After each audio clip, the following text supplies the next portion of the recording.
Alright, worst freaking time for a video ever, but I'm gonna do my best to explain what am I doing in Ukraine. No, I'm not on the front line, even though there's a freaking air raid siren, looks like a war zone, I've got a plate carrier on. Look, I'm an instructor. It's something I've been wanting to do for a long time. I always loved instructing, especially Ukrainians. These guys are motivated as hell. And Trident Defense Initiative, the group I'm with, has been doing this for the last year. They've trained about 5,000 soldiers now. We're training about 110 for the next 2 weeks. And this is what Ukraine needs, all right? They don't need me on the fucking front line. They need these guys ready to go to the front line. And I'll tell you what, they're coming out the front line, they got stuff, they got questions, and we're here to go and help. Gonna be interviewing some of the instructors today, gonna be going around the different classes, taking some videos. I'll also talk to the commander and he'll be able to better describe what Trident Defense Initiative does, the kind of work they've been doing. I was able to interview some of the instructors as they were doing the training.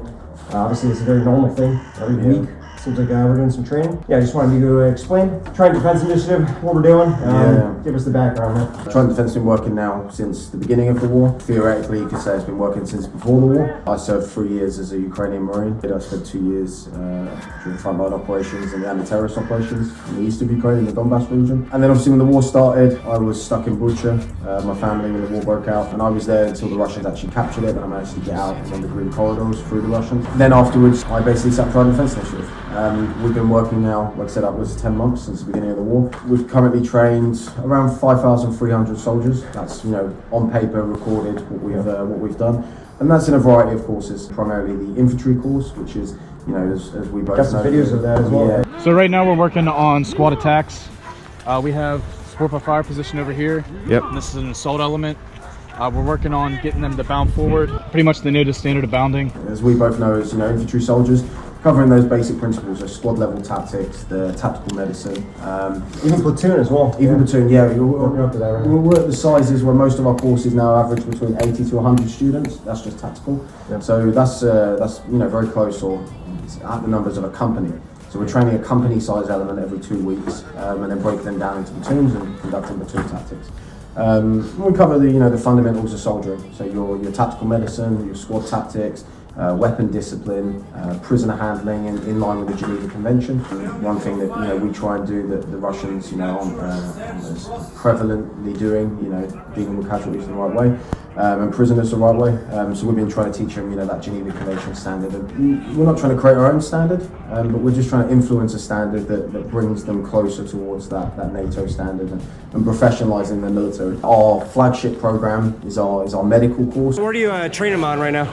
We're doing tactical medicine, so we're teaching them tourniquets without vision. Nice. So they can do this if they have shrapnel or glass or blast or blood in their eyes. I based it off I'd done a 4-month sort of platoon company medics course while I served in the Ukrainian army. That was taught by Canadian and Ukrainian instructors. And basically I try to compress that. We don't have 4 months. That's a ridiculous amount of time. You can't pull soldiers away for that long. And what I've managed to sort of negotiate and bring to the headquarters here is a 3-week course. And we've had around 500 soldiers graduate that over 10 months. I think there's one going on right now. There's one literally going on right now for about 25 students. That runs once a month, so every month we will run one of those courses with a week break in between. And that covers everything. That goes up to your March, your CLS, your teachable C, and then it also goes into intravenous systems. And we do something very unique. One of the many unique things that we do is we actually have access to a cadaver lab. So we use the morgue, so they actually get to do live tissue training, which is something that's very unique. Normally that's only reserved for people doing doctorates or high-level trauma people, but the students have that opportunity. So there's about 4 tests, a few written tests and also practical tests on that course. So it is a pass or fail course, whereas the infantry course is an attendance course. Including that, we also cover drone packages, heavy weapons carders. We just run one recently. You're with us, I think, on the range yet. First day, yeah, rockets, first day, fucking rockets, mortars, grenade machine guns, stuff like that. And that's our thing. All these courses are free. Very important. People watching at home. This isn't a business platform or anything like that. They're free courses. They're provided for the Ukrainian military, for contracted soldiers of the Ukrainian military. We don't train volunteer units. We don't train civilians. We train the soldiers of the Ukrainian armed forces. And what's very important is Trident Defense Initiative. It's sort of in the name. The Trident is Ukrainian and it's a defense initiative. We're not necessarily training soldiers to, hey, you're going to go out and kill Russians and stuff like that. is to defend the sovereign state of Ukraine. And you described that to me.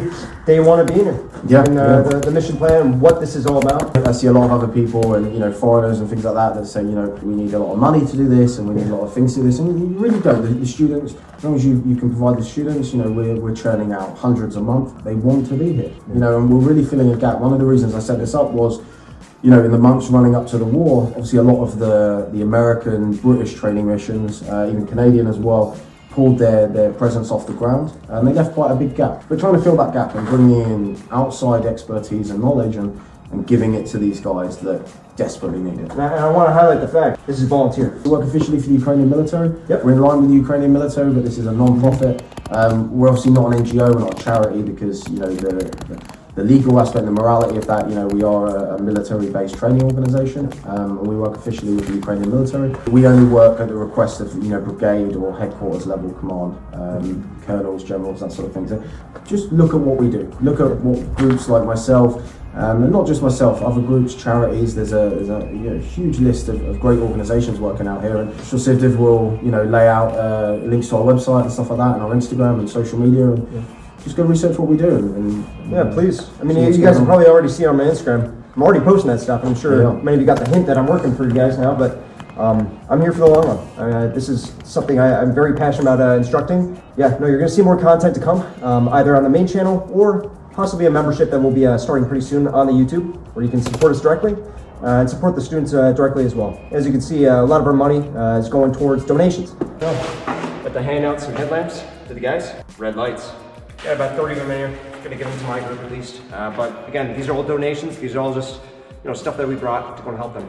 I don't, you know, monetary value. I don't really work in monetary values, but, you know, at least a couple of $1 million worth of equipment TDI's handed out since the beginning of the war. It comes mostly medical equipment. These guys are coming out the front line to go and do our training.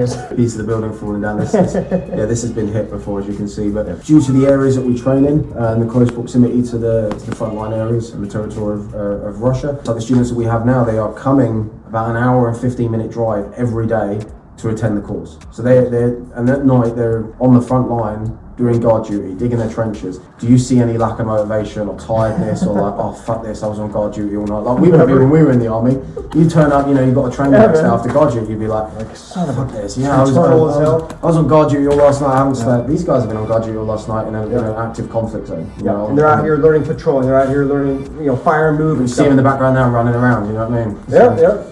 Got a whole platoon going out doing some patrols right now after a whole night being the fucking front, getting driven here. It's gnarly what these guys are capable of and willing to do. A big shout out, so big shout out to my instructors, to my team, you know, you included, because you know, for me this is my home, you know, a long time, and I'm dedicated to the future of, you know, what I consider my home now. But for you guys, you know, you come over here after the 24th and, you know, giving up your time, risked your lives for a country that, you know, you have no emotional or long-term connection to, but it's something you believe in. I couldn't do this on my own. I couldn't do this, you know, with just random people. So the fact that people come here and risk their lives and support it, and people sat at home watching this, all like Civdiv and, you know, the rest of my team out here, and they're doing these things with no pay. This morning you got us gas, you know, you filled up the fucking tanks and stuff. And, yeah, we're lucky to have some support to make those things happen. But you're the one lining it up and stuff. And I also want to mention something that you mentioned, but we all knew. You know, there's no glory. There's not much glory attached to this sort of thing, but it's invaluable. And the Ukrainians know that, and we know that as well. And that's why you've been doing this for a year, I'm sure. There's no guts and glory to it. It is training. It can be monotonous, but the value you get back for it, and I hate the term, but force multiplication. Yeah. It's one of those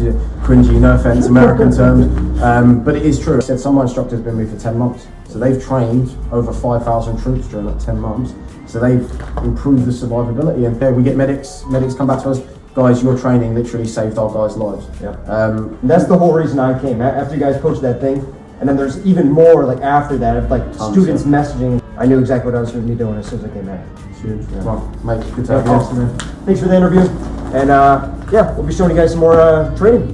So we're good. All right, cool. We're teaching camo and patrolling. Ending the day with us.